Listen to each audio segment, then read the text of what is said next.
Hello, you're listening to Ready, Set, Go Real Estate Investing Podcast, presented by Brandon Elliott. This show will be going over all aspects of real estate investing and is intended to educate, motivate, and prepare you to take action on your first or next real estate investment. For more information, please visit BrandonElliottInvestments.com. Thank you for listening and enjoy.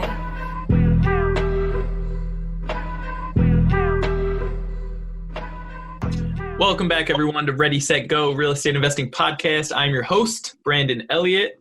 Super excited today. We have a special guest. It's kind of funny. About a week ago, I was having all these issues with figuring out security cameras. And this awesome guy ended up tuning in, took the time out of his day, over an hour, to dive in and give me step-by-step of exactly what I needed. But as we got to kind of kick it and talk a little bit, we're realizing how much experience and knowledge this guy really has with real estate. And overall, very bold opinion on, and I think I could say bold opinion, right? I think it's pretty accurate. Yeah.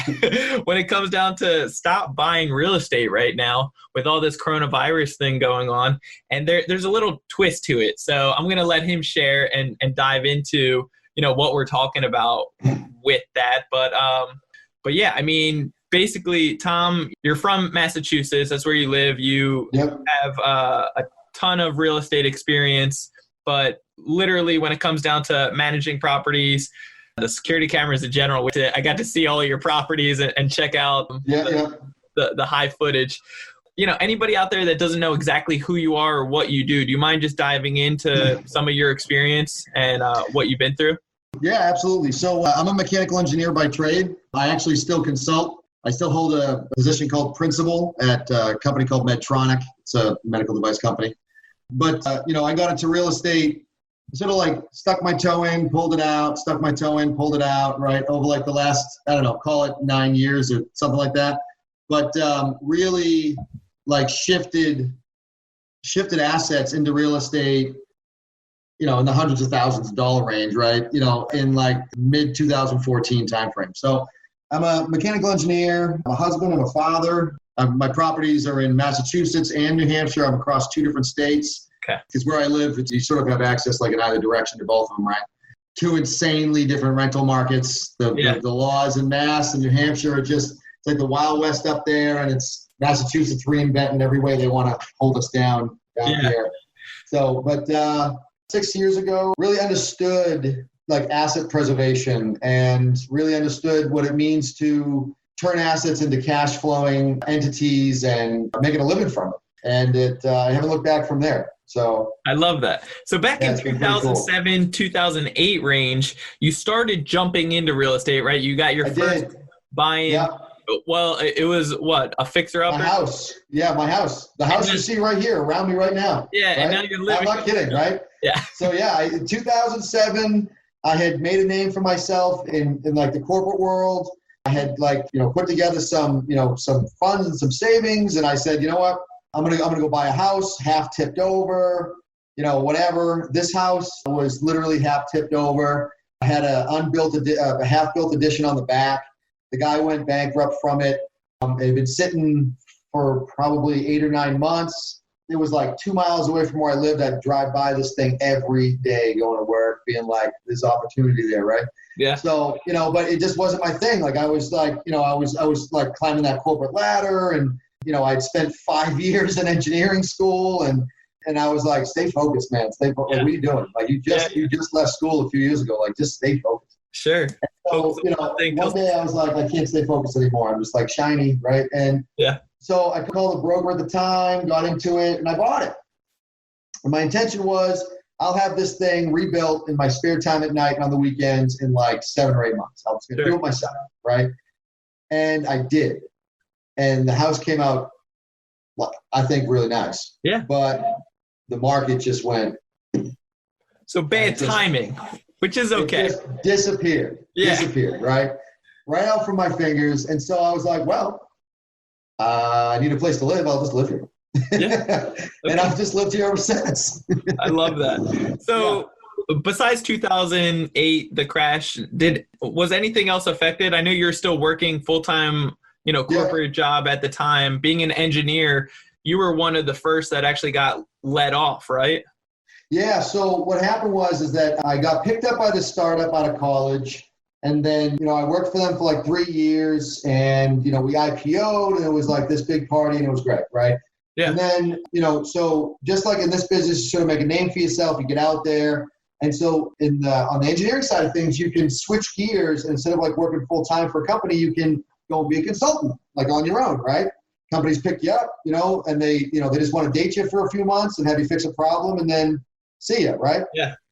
Well, but when you're doing, normally you do that when you're like 40, right? You got like 25 years of experience behind you, 20 years of experience or whatever. I did it when I was 26. Yeah. And it was working. And you can make a lot of money doing it. But when the entire market crashes and all product development gets essentially put on hold. You're the most expensive guy. Yeah, you're the most expensive, young, diaper wearing, guy in the background. Yeah. Trust me, you're going first. Yeah. Not the entrenched guys who've been there for 20 years, who are in their 40s, who have seen it all. I had like a very specialized role, and they didn't need that role anymore. So sure. It really shell shocked the hell out of me, right? Because I saw on a podcast last week that you grew up in Jersey or something like that, right? Uh-huh. Yeah, and you grew up on Section 8? Yeah. Yeah, same here, right? So, you see all your friends and their fathers and their mothers and everything, everybody's with these corporate jobs, and it's all right? So you go after that, right? Yeah. And then you get it, and then the world yanks it from you, right? Yeah.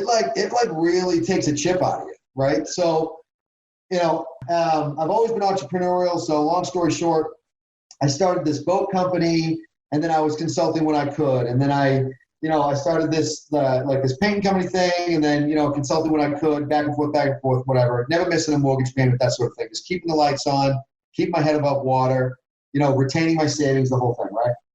So market turned around though, everything was fine, and everything went back to normal. And then I've got this big house, and I'm living in it, all by myself, type of thing. And a friend of mine, she had like this extra sort of like a mother-in-law, like a in-law suite off her house, right? Sure. And so she started renting that out to like make extra money and stuff. And I was like, well, shit, I got 3 extra bedrooms in my house. Like, yeah, I could put a ladder outside and just go up to my bedroom. I don't even need the kitchen. You know what I mean? I could like shut off this whole house and just rent it out. And so I did that. I got like 3 roommates, and it's a nice house, so the rents were high, and my expenses were otherwise the same whether they were here or not. Really, I mean, a little bit of water, electricity here and there. Yeah. And that's when I first got my the taste, right? And I saw how fast the rents were accumulating, in these accounts that I wasn't even touching it, right? After 6 months, I'm like, I just made like what I make in like 4 months working every day. I made just keeping the lights on, like paying the mortgage, right? Yeah, just doing what I'm supposed to, right? Yeah, right. It's great. It's absolutely great. I love it. So then I'm like, all right, I gotta start focused on this. And then I just started asking like a million questions. And back then there was like, there might have been bigger pockets. I didn't know about it, right? I didn't know anybody in real estate. Everybody in my family was all blue collar, right? We don't know anybody, right? Yeah. We know how to build stuff, right? So I started calling up banks and anybody who would answer the phone, right? Yeah. Can I get a meeting with you? Can I just talk to you on the phone for half an hour? And it was all initially around how is the money structured, right? Yeah. Because you drive by like 1,000 houses a day. The houses are there. They can be rented. It was easy, right? You get it at the time, right? It's what you don't know. Sure. But you get a tenant. They pay you rent. You take care of the place, easy. But on the backside of things, how's the accounting taken care of? How's the money taken care of? How does these things get financed on this side, right? Yeah. And I just asked like a million questions to a million different people, and I nailed down the money end of it first. A lot of people have these dreams of like they find the property and then they go try to find the money. My advice, and I saw it pretty early, was that you find the money first, and then you look at what assets you have, how those can be leveraged, create a plan that essentially hedges and is realistic relative to those assets, and then you move forward. And then that narrows down your focus. Because a lot of people I talk to who are new, they're like, I analyzed 100 deals last week. Why? Like, could you afford all those? Like, were they all within your scope? Were they, do you have the assets to support those and things like that, So. Sure. Yeah, I mean, you gotta make sure to stop me, man. I always have a lot to talk about with these things. So it's good. I mean, I love real estate. You had me, and then I actually am very firm and very opinionated on always look for the deal first, get a deal under contract, and then you have power. So then you can raise money. A lot of these new guys that I see that are like struggling, what stops them from getting started is the money aspect, and they get so scared. They reach out to all these hard money or private money lenders, but they have no experience. They don't even know how to talk the talk or find the deals. So a lot of them get like held up on because they keep on getting denied by the lenders. Yeah, I think the problem for me is that I lack that financial creativity. Yeah. You know what I mean? Honestly, like I was lucky enough to not come to the table with empty pockets. Yeah. Right? I had situations that happened in my life that allowed me to, amass a certain amount of capital and things like that. And so I could just go the straight commercial route. I've never borrowed, I've never gone private money, I've never gone hard money, right? Yeah. Like I said, I get the JV stuff that we were talking about earlier, but that's only because of the distance away it is and things like that. I mean, it's a whole different story, but yeah, I did want to cover, I don't want to leave this out, while the market was going crazy and you were starting this boat company and so forth, you started an app, right? For the boat company. Was it an app or just the business? And you sold it several years later? It was just a business, but there was a website for it that I saw this niche need for like this mobile repair business, right? So I can like pretty much see the ocean from my house, right? Yeah. Almost, right? It's like right down the street. So we have a lot of boats around here, and I've always been completely obsessed with the ocean and boats, and that's that thing I told you about earlier about my company name and why I actually got into real estate. But anyways, so I saw a niche, right? You get these guys spending like $135 an hour and nobody's giving any good service. I owned a pretty significant boat at the time.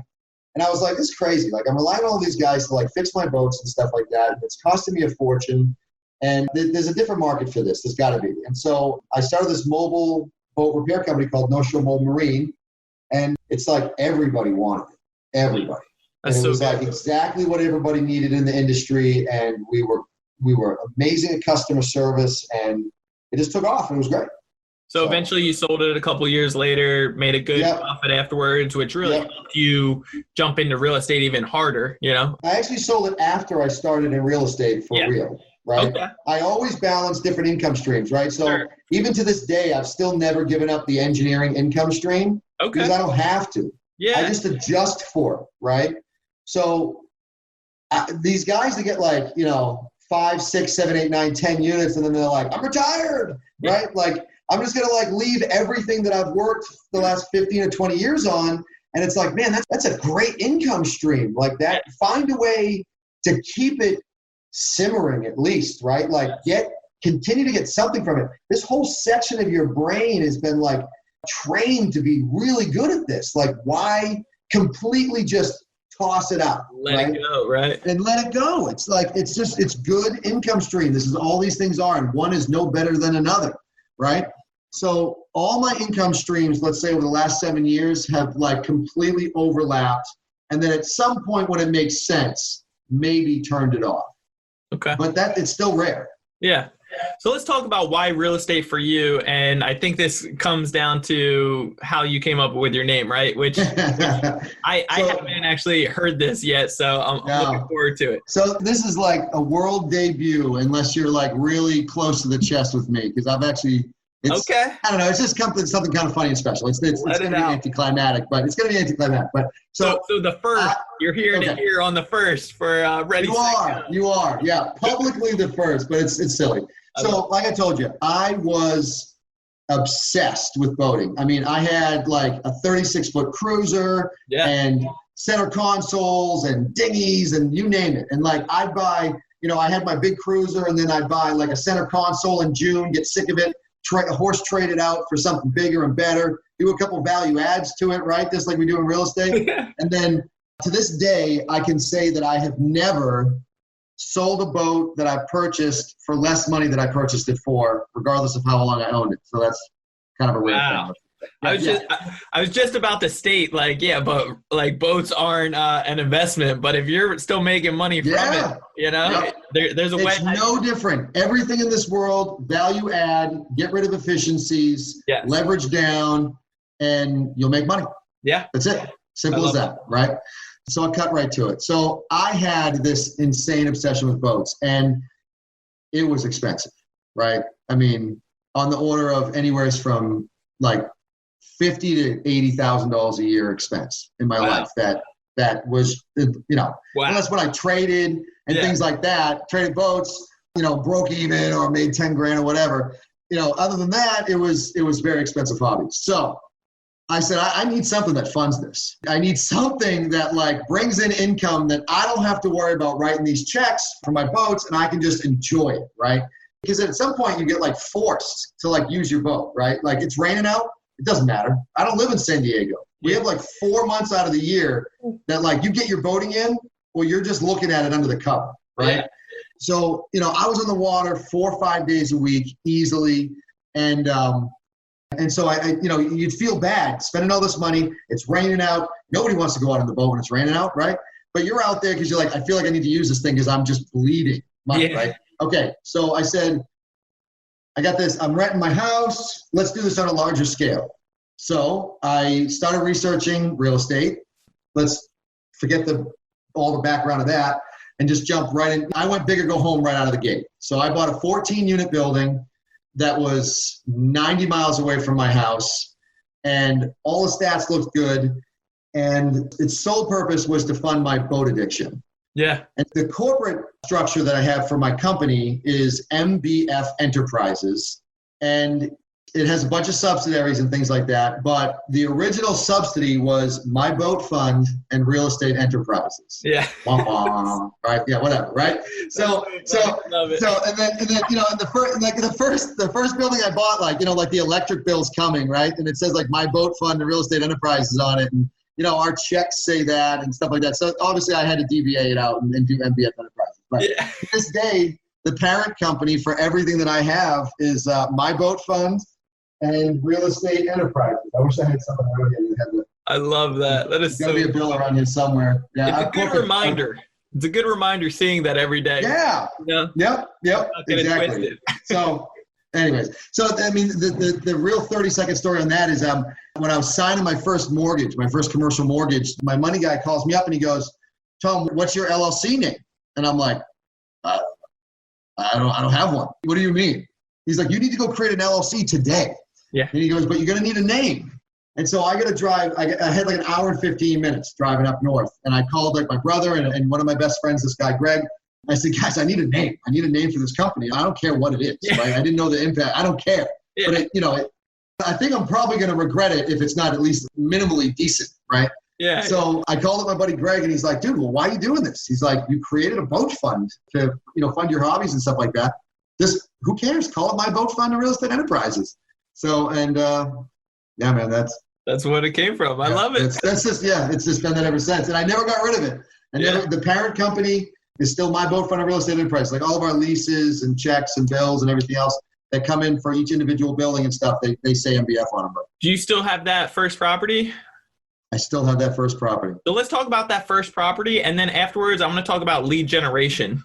But what does that first property look like? Is it still running smooth today? How many hiccups or craziness kind of came about from that deal? Was it a good deal? You need like a dozen podcasts for that. Yeah, right. But so I'll give you the straight metrics. I'm a metrics nerd, right? Everything is a spreadsheet for me, right? So 14 units, roughly about 12,000 square feet of rentable space. First floor was an old deli and a laundromat. Second, third, and fourth floor were 12 apartments. And the apartments rent at the time, it's not even close to this now, but it was like $600 a month. And it was the single worst building within like a 40-mile radius, right? Yeah. Filled with bed bugs and every crackhead you could possibly imagine. But I got this thing for $295,000, right? Nice. just run into the ground. But I know how to build buildings. And, we can go over that some other time. But I know how to build buildings. And I looked at this building. I was like, this thing's 165 years old. The timber's like 14 by 14. Somebody had come in and revamped all of the electrical, plumbing, and wall finishes like drywall systems due to a fire back in 1985.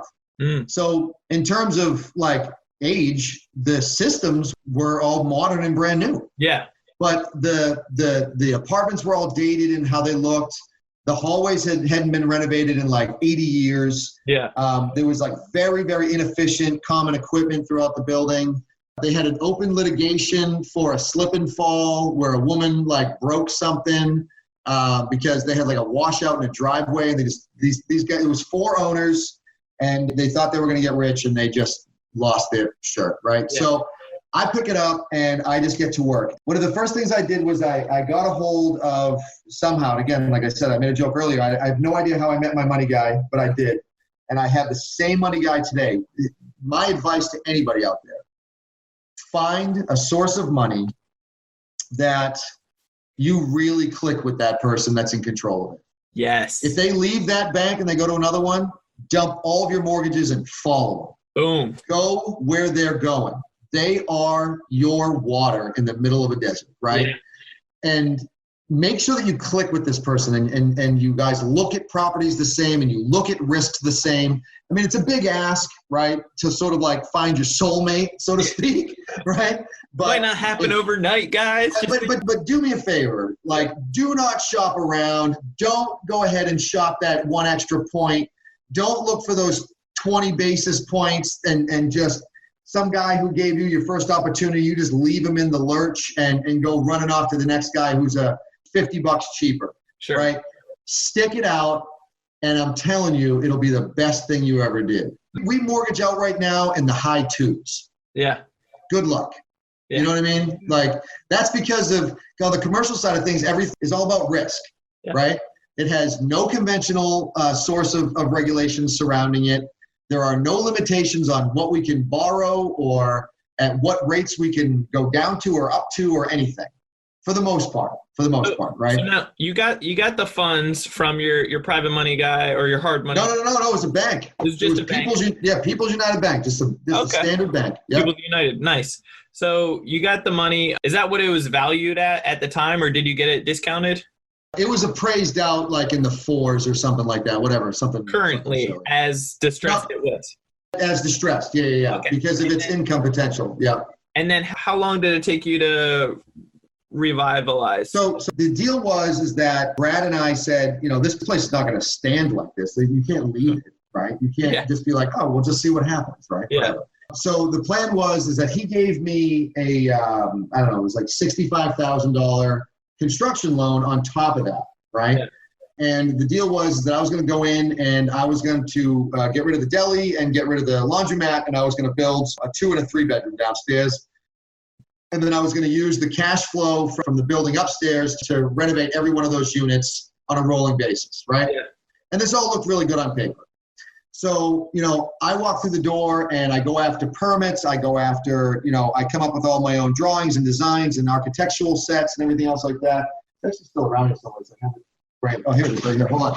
Yeah. So I taught myself SketchUp, and Here it is right here, right? This is a whole set of architectural drawings that I did myself, because in New Hampshire, you don't need an architectural license, right? So, that took about 3 months because I had to teach myself SketchUp and essentially absorb every international building code regulation that ever existed and then apply them to paper. So I did that, and I went to the building inspector and save you the story, but essentially it took about 9 months to get past that guy. Okay. He hated this building. He wanted nothing to do with it. He wanted the building brought to the ground. Yeah. He didn't want to be on the sign off for anything. It didn't matter who I hired, who I brought in. This guy was just every little tiny thing you could imagine for him to come up with, he did. So I shifted my train of thought, right? You have to be sort of agile on all this stuff. And I didn't go into this deal exhausting every bit of my capital, right? So everything I do in life is hedge, right? Sure. I got plan A, B, and C, and then A, B, and C on each top of one of those, right? The same way, so, like that. Exactly, right? You have to. You can't sleep at night otherwise, right? And then, then the next thing you know, you see a guy on a podcast and you never see him on a podcast ever again, right? So the true stuff. We'll see. Yeah. So, what happened to Larry? Oh, well, he bought that building. We told him not to, right? Yeah. All right. So this guy kept me in the lurch for like 9 months, and I was like, all right, we were gonna renovate the first floor first, and then I was gonna go upstairs. Mm-hmm. So then I shifted it around. The apartments upstairs, they're like 750 square feet apiece, all one beds. I love one beds. They're fantastic. It's all about square footage, right? So It's all about money per square foot. Sure. So I shifted resources, and every day, because I still went to like my engineering job every single day. So every single afternoon I would leave work and I would go up there. I'd work until like midnight, hour and a half drive home, get up the next morning, do it all over again. 16-hour days every Saturday, every Sunday. And I did that for about 5 months. Tenant would like flop out, like a victim, or they'd leave on their own. And then I would completely rebuild the apartments, and they had good, strong bones and structure. So I wasn't having to do like electrical and plumbing and everything. I mean, fixtures and finish and things like that, and all new carpets and cabinets and flooring and walls and whatever, right? Cosmetic. Doors and all kinds of fun stuff. Yeah. So I did that myself. By the time I was done with this building, I had hired 82 local professionals in some capacity. Yeah. We called it the year of the 1099. It was just, so many 1099s. It was crazy. So I shifted resources that we finally got a new building inspector in town. I had to go before the board, get this guy voted out, get a new guy voted in. And then the new building inspector was amazing. And then I got to kick off my build downstairs. And the building, incredible now. So it took probably a little over 18 months, 19 months. Yeah. And from then like date of signing to like when I was getting my CO for the first floor and all the additional fire systems and everything else. So did you do a cash out refi at that point? I did, because at that particular point, because I had to like shift resources and flip it around, I didn't have access to the construction loan. Sure. Right? Because it still was my first deal, right? No matter how much I convinced this guy that, I was going to like do this or die. Yeah. It still was my first deal, right? So they're not just going to be like, okay, well, here's the money and go use it for something else instead, sure. Right? Yeah, Come back when you need more and you've blown it all. Yeah. So at the end, credit cards maxed out, lines of credit maxed out. My personal bank account had like $5,000 left in it, right? Yeah. And that was just like, I'm probably lying. I probably had $5 or something. Who knows, right? And then, I did a cash out refi for like $417,000 or something like that. Meaning like that was the cash out. So the building, in 18 months, I took the 295 building and turned it into 1.32 million. So it was 1.32 million. I bought it for 295. It appraised at purchase for like 4.25, whatever it is. I don't know. And then 18 months later, when I was getting it refinanced, when I was refinancing it, and it's stabilized. Now that it's all brand new, 1.3 something. I love that. And how much did you end up putting into it? Obviously, a lot of time, but how much money-wise? The thing is, so I, whatever 20% of 295, it was like $50,000 or something like that to start. Yeah. And then what I would do is, every bit of profit from the building every month, that would be my operating budget for revamping the apartments upstairs. Okay. And then the downstairs stuff, it's actually kind of like this amazing fate of the universe that it all happened that way. Yeah. Because we needed a lot more money downstairs than I had originally scoped out for. Imagine that, right? Yeah. Surprise. Surprise, right? Oh my God, we didn't meet budget, no shit. And then, but I had 12 completely revamped apartments going at 30% additional rent now that were just flying cash flow in. Yeah, I love that. So that funded downstairs. Yeah, I'm about 25, about 25,000 over budget right now on my current project. But nice. It's pretty average. It's the way of the world, man. It is what it is. But you hedged and you're okay and the lights are on, right? Yeah. Life's good. You didn't spend the farm, right? You know what I mean? And you're not eating ramen and dog food. So you must be doing something right. Yeah. Life's still good. Life still goes on. So I do want to talk about lead generation, but why don't we just jump into it for 1 second in regards to the bold title of this, which is Stop Buying Real Estate. So stop buying real estate. And here's why, because there is a funny little twist to it. There's a lot of chaos going on with the news, the media, the market in general. A lot of lenders currently right now are actually freezing up and holding on. I know several people that were in the middle of a refi or a purchase and then just total halt because the lender's underwriting isn't moving forward.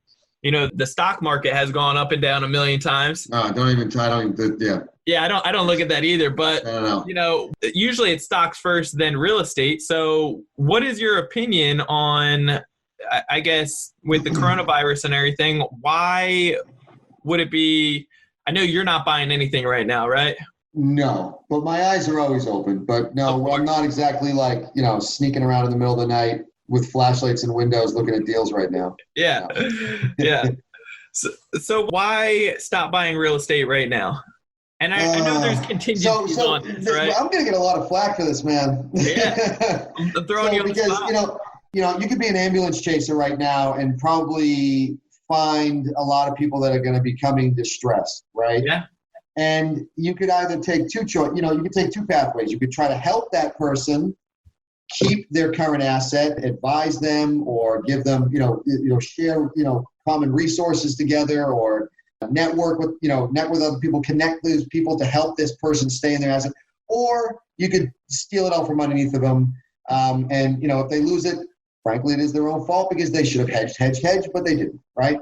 So what we're doing right now is, we have a whole portfolio of assets in 2 different states, and we could go ahead and say it's the unprecedented angle that in the first month or so that this is happening, people's resources are getting taxed. Yeah. Next month and the month after that, that's when if we're gonna feel something, that's where we're gonna feel it, right? Because most Americans have about a month worth of capital, maybe 6 weeks. Yeah.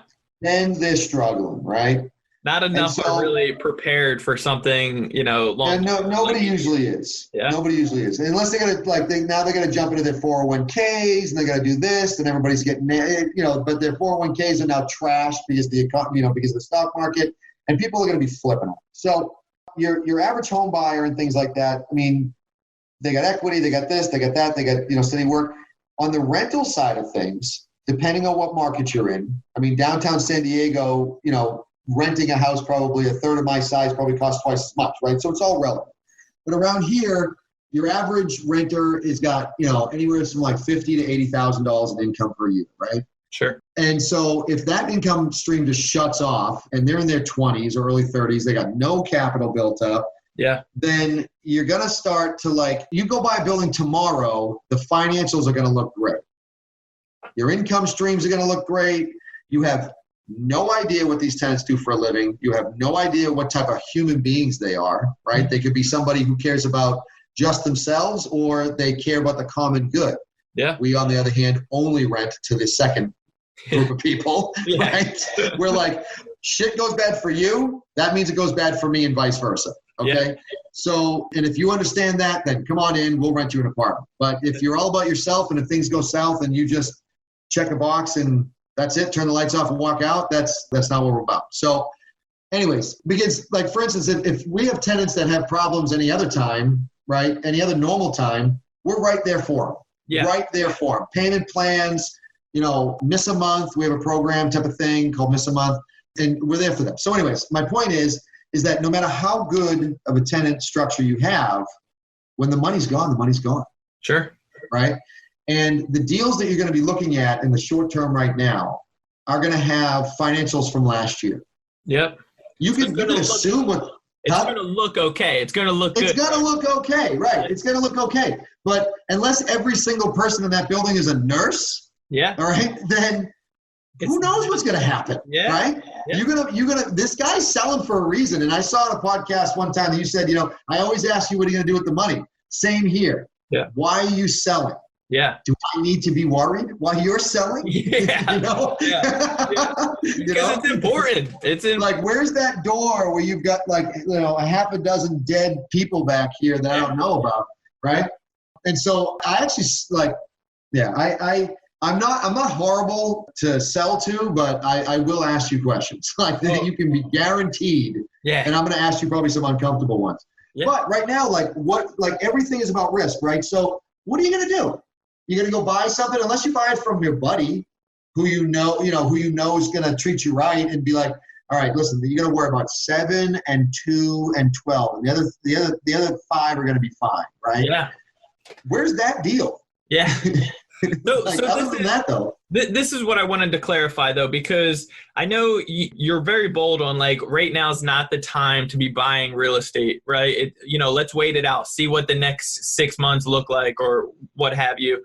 On the second hand of that, on the other side, on the flip side of the coin here, we definitely don't want to discourage any new people that are willing absolutely not to work. Absolutely not. Right. Willing to grind and get out there. If you come across like a rock solid home run deal, like, pick it up. There's going to be opportunities. And if you can negotiate, 100%. if you can negotiate something even at a better discounted rate, then, like, of course, it's a no-brainer. We'll pick it up as well, right? Yeah, you call me. Yeah.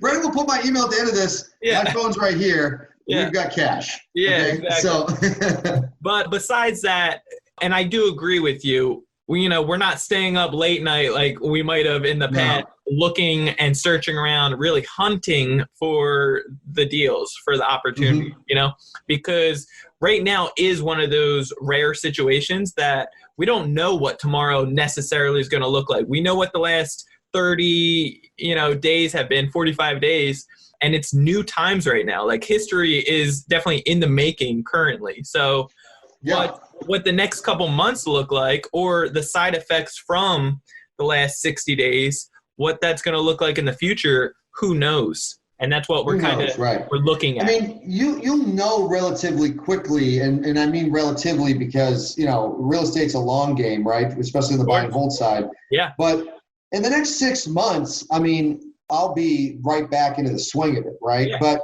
anybody, and like I said to you earlier before we started the call or whatever, but if there's a 22-year-old out there with no wife, no mortgage, he's driving his hoopty from college, right? And he's got some extra cash in his bank account from some whatever source you're the market right now, pal, right? Yeah. Like, you go by. Like, you shouldn't stop for anything. I love that. That's like anybody who has that or is in a position to be that, has such a high risk tolerance. Yeah. You should be on, like, just pedal to the floor no matter what. And all financial, in all markets, right? But so a guy like me, I'm married. I'm 38 years old, and I've got a 15-month-old son downstairs. I got a baby girl on the way. Yeah. I have killed myself creating this portfolio, and I'll be goddamned if I'm going to let it go. No one is taking this from me. That's right. Like, come try. Yeah. And so currently, right now, you're focusing more your time and energy on improving your rentals, improving the relationships with your tenants to make sure that they're above and beyond happy. So when something does, whatever market we're in right now, if it does get worse in the future, you're going to have those locations that people are going to be proud to pay to stay in those, right? That's right. And what happens is that, unfortunately, some people may need to transition. Of course. But those people you're going to have a lot of properties that, even if the rent's being paid because they can't get serviced or they don't have the right vertical integration in their company status, you're going to have guys who have lost a ton of money in the stock market, and they want to get that equity out of that asset, and they're going to be pushing it to market. And, you're going to have guys coming in who are wanting to, like, renovate those buildings, and we're going to have access to a ton of great tenants, which is cool. Yeah. So my point is, I'm sort of just sitting on the sideline. Yeah. I'm just waiting it out, and I'm not in this, like, got to find a deal, right? Attitude all the time. So I'm saying I still got to do something. I got too much energy, right? So we're looking at, like, where can we add capital value, right? We're always looking for inefficiencies in buildings. We're always looking for value add, but sometimes, you can only take it so far. And it's like, I got to leave that one on the table. I got another building over here I got to go after. Well, at this point now, because we don't have this constant flow in of new properties, then because when we buy properties, they're always, like, half tipped over and we're, like, completely done. Right? Bunch of cracks and everything. You got to rebuild the whole thing. Like, just people just, like, skittering around in the dark, right? Red eyes and stuff, right? It's horrible. So, it's crazy. So I'm looking back at the portfolio and saying, you know what, let's add this here. let's remind these great tenants why they rent from us, right? Yeah. Let's remind these tenants to stay with us. Let's remind these tenants that we're there for them, but be straight with us. Sure. Keep that communication open. Something bad happens, tell us immediately so that we can plan for it. Yep. And we can keep everything running accordingly, right? Yeah. We can hedge. Yeah. And so, we're doing a lot of landscaping stuff, and we're actually going into apartments. We're like, why don't we upgrade this or we'll upgrade that? Yeah. And, because we got to keep the capital moving into the properties, the best we can to constantly be providing competitive value adds to the market, right? Of course. We let our apartments stay stagnant. They age in accommodations. They age in quality. They age in wear and tear. Capital expenditures. Why wait for a tenant to leave? Yeah, of course. Give your great tenants right now a reason to know that they should keep you in their best interest as well. That's so good. I love that. And you were talking earlier, I don't know if we were covering it as we were live here or before the call, but some of these new guys that have the ambition, aren't tied down, stuff like that, and have the resources possibly, or whatever their assets are. You were mentioning, even if they have to sell cans and stuff like that, just whatever utilizing, whatever it may be. You could start with renting a doghouse. You don't have to go straight to 14 units, right? That's so good. I see all these people on the sidelines all the time, these super smart, hardworking, just like super driven person. I just want that thing, right? Yeah. And it's like, why aren't you jumping, right? Why aren't you jumping? What's stopping you from jumping? And it's usually, and I hate to say this because people, the really driven people out there are like, don't limit the size of your dreams. Seriously though, your dreams have to have a limit, right? There's only so much capital. There's levels to it, right? There's levels to it, right? Like, let your dreams grow, but just be realistic about what they are right now. Yeah, they gotta be, actionable. Yeah, they gotta be actionable, right? So my point is that you got $10,000 in your pocket. Figure out how to leverage that 10 grand into something that cash flows. Yep. Okay. You got to leverage down with a bank. Great. Buy a 4-family. You can put 3 or 5% down, right? You want to leverage 10 grand into some, multifamily that's like 5, 6, 7, 8, 9, 10 units. Okay. Yep. Find yourself a money guy. Find yourself a private lender. Find whatever you're going to find. Or say to yourself, you know what? Keep it small. I'm going to go and buy this doghouse over there. I'm going to paint it up. I'm going to put some new shutters on it. I'm going to rent it to that dog grooming place down the street, and I'm going to get my $100 a month, right? So whatever it takes. So I was doing similar things. Once I saved up $10,000, it was a long time since that I found myself in debt. I got myself out of it, and I finally saved up $10,000. And at that point, I was like, okay, now that I have $10,000, I need to put it to work somewhere. I didn't know really what yet, so I just kept on studying. And God forbid you make the wrong choice, right? Right? Yeah. Yeah. You're terrified. Like it was like backbreaking to put 10 grand in the bank. Now, God forbid I lose it. Yeah. It's that fear. Like you don't want it to go because it possibly could. So I was just doing all the education I could, reading books, but I was also donating plasma at the time, and getting paid to do it as well. So I was doing that twice a week for over 2 years while I'm reading books at the same time, trying to kill 2 birds at once, saving up thousands of dollars from that. And then, we were collecting cans as well, just because I saw other people making money from it, the worst thing that someone could say to me is like, I had a guy say, like this up and coming guy say to me at like some multifamily networking thing that I was at like in January, something like that. I just bought a property. He said it's a 6-family. It's in southern New Hampshire, but it's costing me a fortune to renovate it. Yeah. All right, man. They sell hammers at Home Depot. Yeah. YouTube is amazing. You can build skyscrapers off what you can learn from YouTube, right? Yes. Go buy yourself a goddamn hammer, pull out your dirty pants and shoes, and go do it your damn self. Like, what's wrong? He looked at me and he said, I went to business school for 6 years so that I would never have to swing a hammer. And I looked at him and I said, well, you know what, man? You picked the wrong place to park your goddamn money.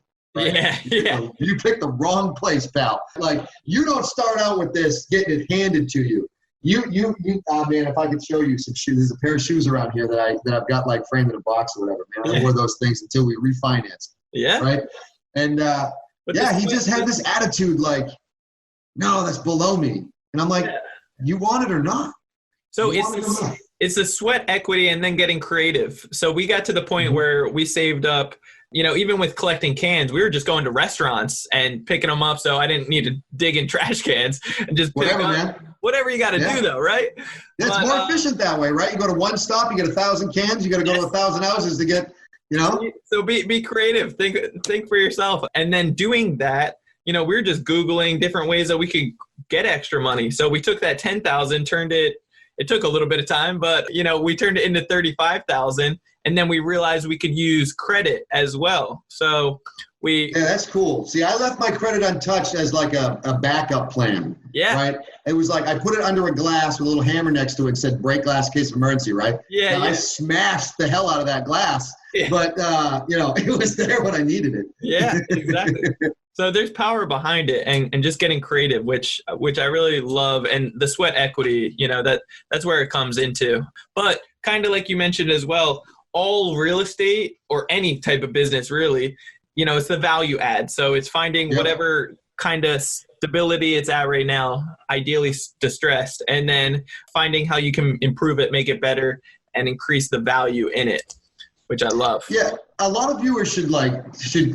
So an old timer gave me this example a long time ago. He goes, if your intention is to buy a property and not create any efficiencies and not create any value adds, then you're buying an asset that is performing wherever here. Yeah. But the guy you're buying it from doesn't think that that's good enough. Yeah. So much so that he's willing to sell it. Yeah. And you're thinking that you're just going to come in and keep running business as usual, and somehow you're smarter than that last guy. No, that's not how it works. You should be a money partner if you want that type of stable. You just want everything to just be smooth and just give me the keys and I'm going to go home now, right? Like, what's the point? The whole point, of buying an asset is seeing something that somebody else doesn't. Sure. Right? You can see the inefficiencies and, more importantly, how to improve on them. If you can decrease operating costs, if you can increase rents, blah, blah, blah, blah, right? Those are easier said than done. Yeah. But, if you find that there's like an extra space in the building over here, or, you and I talked about in our sort of unofficial thing last week about, my company, we give no questions asked, free internet to everybody. Right. Yeah. And it's not like crappy Starbucks Wi-Fi. We have full gigabit line, fiber optic line systems that come into these buildings. And if every single tenant's going to be spending $75 a month, and it's insanely rare that nobody does that, right? Everybody's spending 60, 75, 100 or more money, per month, or I can give it to you for free, right? Yeah. And if you don't mind paying an extra 50, 60 bucks more a month than your rent to save the 15, but realistically, you don't even really know you're doing that. It's just that this rent seems good and I get free internet. Yeah. Whatever, right? Oh. And we have one commercial class internet package that comes in for a fraction of the cost of 75 times, X amount of units. Sure. Then we're making money, right? Yeah. If we can replace your furnace, pay for your heat, negotiate a gas contract, your rent goes up by $100 a month, but your gas bill used to be $200. I get your gas bill down to $50. I pocket $150. Exactly. Right? You do that on a scale, and you got something. You got something there. I love that so much, Tom. I feel like I really wanted to dive into so many other things. We are pushing it on time, so I don't know if we're really? How long we been doing? It's already been that long already. Yeah, it's been an hour already. But if you don't mind, I'm totally okay with it to dive in quickly on detailed stuff. Like lead generation. Stuff is big stuff. Yeah, lead generation and then analyzing deals. And then I wanted to also just ask about exit strategies. Okay, I can handle two of those real fast. Okay. Lead generation, I'm not your guy. Okay. I can be way better at this. I could be way better at this. Sure. I'm more about developing the property when it comes my way type of thing. But I know a lot of guys who are just killing it on lead generation, right? And they're wholesalers for a reason, right? Because they can really find deals. Yeah. You couldn't pay me. No offense to the wholesalers of the world. Yes. It's just, it's just not for me. Yeah. Right. So me, once I invested in asset long-term, I married it. Right. Yep. I've never sold a property, and I don't know why I would, because I have amazing line of credit structures on my properties, leveraging the equity up to about 95%. Nice. And so if I ever need access to that, I could sell it and get the extra 5, of which, by the way, we give to realtors. Yeah. Or I leave 5 there and with a second position line of credit with my guy, right? I can take that money out, go put it somewhere else, and let that thing cash flow out, pay it back, and then bring it back in, right? So I never sell properties. I'll never say I'll never do it, obviously, right? But I'd be very surprised if I don't die one day with most of the stuff I own right now. Okay. So, okay. All right. So anyways, so there was lead generation. Probably not your best guess for that. Exit strategies. That's exit strategies. I just covered that one. And There's a million different exit strategies, but always have a plan B. Know where you're going so that you can structure your exit strategy surrounding that. And exit strategy doesn't necessarily mean you have to sell. It just means how you're going to get the money back out. Yeah. I know with certain markets, like let's say like Detroit, right? You can get ridiculous amounts of cash flow, no appreciation whatsoever. So the cap rates are great, but how are you actually going to exit from a property like that? God forbid if you needed to in the future.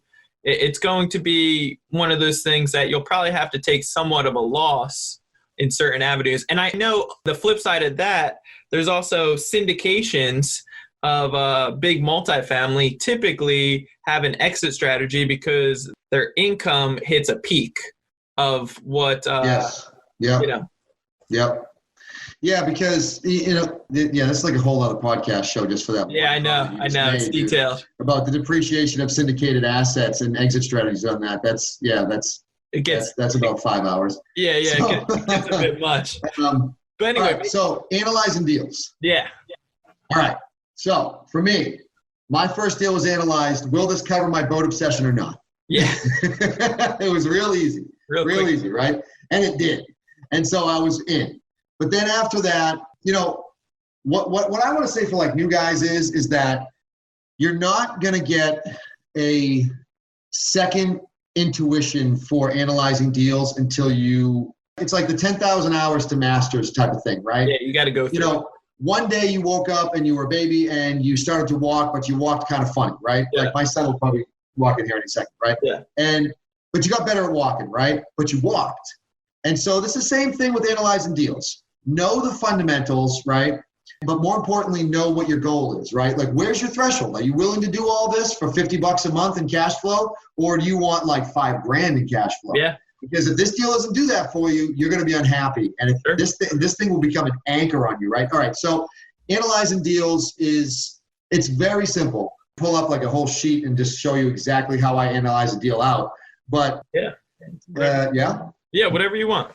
All right. Well, the thing is that for me, though, it's important. Like, I know how I analyze deals. I mean, that's easy. But it's the concept of, especially for new guys and stuff, what is your goal and what is your threshold? And it doesn't matter what the guy next to you has for threshold. It's what you have, right? Yeah. So for me right now, my fundamental threshold, when I'm just like seeing something on my phone or somebody emails something and I just do some quick math in my head and I take the major items and just pan them out, right, is that if you take the sales price of the purchase price of a deal, I'm looking for what I call cash in the bucket at the end of the day, meaning like after all debt service, after all my reserves, everything, of a minimum, and this has only changed just recently because of the giant 20% spike in the market out here in the last year and a half. Yeah. Is 8%.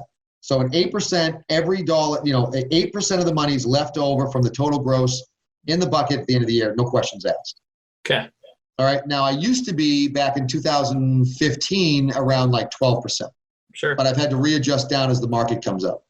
So you take your total gross income, you minus all of your expenses, your debt service, any type of reasonable, CapEx reserves that you want to put in there, and whatever's left over at the end, that's, so if I'm purchasing for $1 million, there damn well better be $80,000 left over afterwards. Sure. Now, that's just to get me in the door. Yeah. That's just to get me in the door. Because what I'll do is that I'll then, find my inefficiencies and get rid of them. I'll get my rents up by providing better services. Yeah. Right? So you'll include all these. Right. And just get everything all cleaned up. I'll turn that 8 into a 14. Yeah. And you just mentioned a moment ago, like capital expenditures, just in case if anybody doesn't know exactly what the capital expenditures are, that's basically the high ticket items that you're not going to have to replace every year. But let's say a roof every 20 years, instead of 10 grand for a roof coming out of your pocket all at once, budget. If you got 10 years left on your current roof that you need to replace than whatever the math is per month just to save for that. And hot water tank, windows, whatever it may be. Yeah, I mean, some rough numbers for like really new people who like don't know how to build, like the cost of building. You can take your 27.5-year depreciation on your purchase price. Yeah. And you can take a safe hold of a certain percentage of that. So let's say you've got, $1 million property, right? Let me see here. So, your base, let's say that we don't even take into account for land. I don't want to complicate things, right? Obviously. Yeah. So let's say that your base is $1 million after removing the land portion, right? So, you're going to divide that out by 27.5-year depreciation. These are all just very fairy tale numbers, right? Yeah. This is if you want to like just start, like anybody who's experienced does not do it this way. But this is a good swing at the fence. You're going to get within 80-90%. All right. Yeah, it's like a rule of thumb. Don't treat the 2% rule, the 1% rule doesn't really work, but it's a good like ruler for just judging while you're driving around, right? So, so you're going to depreciate about $36,000 a year on $1 million basis property, right? Yeah. So you want to say to yourself, I need to counteract that depreciation if it's real. If you're actually depreciating in value from wear and tear, things wearing out, roofs going, this going, siding going, and if that's really like $36,000 a year, which Uncle Sam says it is, then you should take a fraction of that. Well, you should try to match that. Yeah. In your capital reserve expenditures, ideally. But realistically, it's your first deal, so you won't be able to because you won't have any money. So you won't even have a CapEx account. Yeah. In the reality of it, right? I didn't have a CapEx account. It was just how much money came in last month that's left over. Well, that's my budget for the next apartment. Sure. Right? So that's it. But for me, so, there's a lot more complications in analyzing deals down inside there. There's the psychological effect, factors of it. Are you getting real numbers? What's your source of information? That's the important ones, honestly, right? If you can't trust those numbers that you're getting, what's the point of like running the analysis anyways? True. So for me, though, that's my basis. That's my green light, red light. If that red light goes off and says that it comes in under 8%, I'm not even making a phone call. I don't care how inefficient it is. I'll never be able to make that property what I want it to be. And I found that over time. So you wouldn't even call in to tell them? Don't even want to know because it's so far off from like where I need to get it to. Sure. For me to take all my time to manage it and to integrate it into our portfolio. And this is for me. This doesn't apply to anybody. This is no rule of thumb. This is MBF Enterprises and how we do business behind closed doors. Yeah. If it's starting out less than 8%, I'm out. Okay. Like I don't even want to know anymore after that. So me personally, how I do it just slightly different is I'll analyze all the type of deals that I think could potentially be good. And even if it is far off, I'll still submit offers on it and then they can laugh at it or whatever it is. But I figured I already did the 5-minute or the 10-minute quick numbers. So if I took the time into it, I might as well submit the offer. And I hear that from guys judge me that on that all the time. They're like, I submitted like 40 offers last month and I'm like, I didn't submit any. Yeah. Because what happens for me is when something goes over 8%, get out of my way, man. I don't care what you're offering. I know I can make it 12, 13, 14. I run by this place, do a quick assessment, and I'm just like, cha-ching, this is mine. In 6 weeks, we're going to own this. Yes. I don't care how many guys are at the front door. I have escalation clauses because I know I can make that successful. It's going to be worth our time. Yeah. So except for one property ever that I've put an offering on, we've closed on. Okay. Every single property except for one, and that's a different story. But it was because we were misfed information. Right? Okay. So the information that I made the decision on was incorrect. That's where it comes into trusting the information. Of course. And trust but verify. Yeah. Trust but verify. That's for damn sure. Right? That's good. And then even then, verify again and then see if it's, to see if it makes sense. Yeah. And keep asking. I like to keep asking the same questions over until like they get annoyed. But But I already told you this before. I just want to hear you say it twice and 3 times and 4 times to make sure you give me the same answer. Yeah, exactly. Because you'll be surprised when like by the 3rd or 4th time it comes out to something else. It's like, well, that's the first time you ever told me that. Yeah, and well, the thing is that like I'm not creeping. Well, I kind of am creeping on your podcast like recently. Creep on. Yeah, creep away, right? So I heard you say, lost my train of thought. I heard you say that you just started getting into Section 8 rentals, right? Yes. Okay, so there's so many regulations around Section 8 rentals, and they're easy to follow once you know them. But like, people need to understand that if you break those rules, and you have the intent to do so, and you've done it knowingly, like maliciously, it's a federal felony, right? It's not like you go to court and you're like, I didn't know, right? Like, you do. Like, you signed all this crazy paperwork. They will like sign it twice. And, they're called, for everybody listening, they're called HAP agreements, right? And, you got to be real careful. So the point, though, is that oftentimes Massachusetts is a huge subsidized state, right?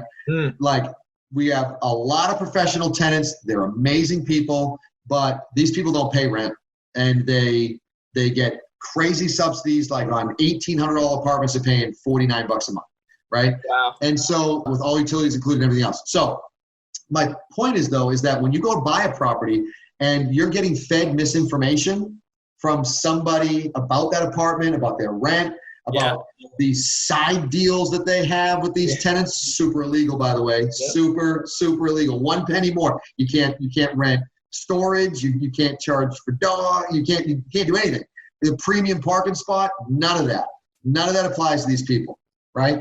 It either meets HUD requirements or it doesn't.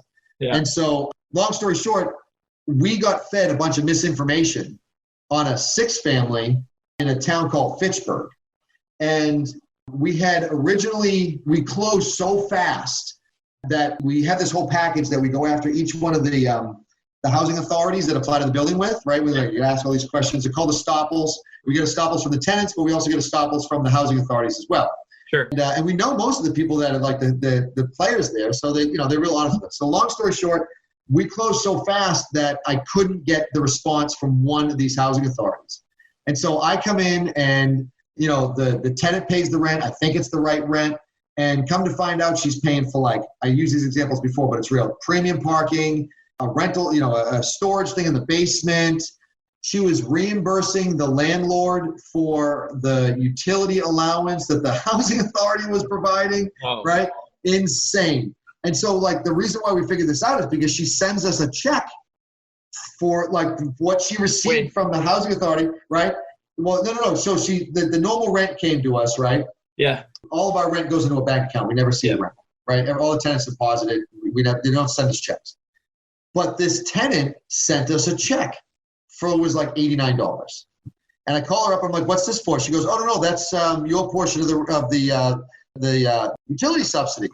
I go, I'm sorry, this is what? No, and it took me like a half an hour. Like, my brain just wasn't going in that direction, right?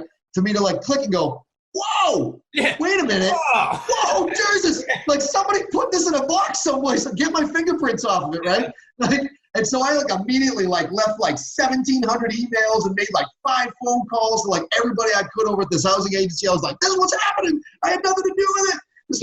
So anyways, this all lends back to just trust the information that you get from people. Sure. You've got to be real careful, especially on deals that come with Section 8. Make sure you take the time. Don't let people rush you.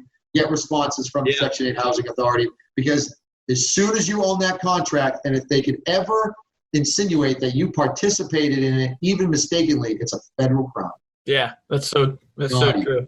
That's good too. I personally like to chat with all the tenants as well, because that's where you'll really find some good detailed information. Some of it's, you can overlook, but you can get a lot of, just with the fourplex that we have right now, just a few days before closing, we found out a ton more information, and it gave us more negotiating power. So I took advantage of it, but deep down I wasn't going to not close on the deal, but I made it seem like I was about to bow out because, they were saying one thing originally, and then once I talked to the horse's mouth, I find out all the detailed information. Oh, here's the truth. Imagine that. You know what I mean? Yeah. So I used to go to the buildings and, interview the tenants myself the best I could.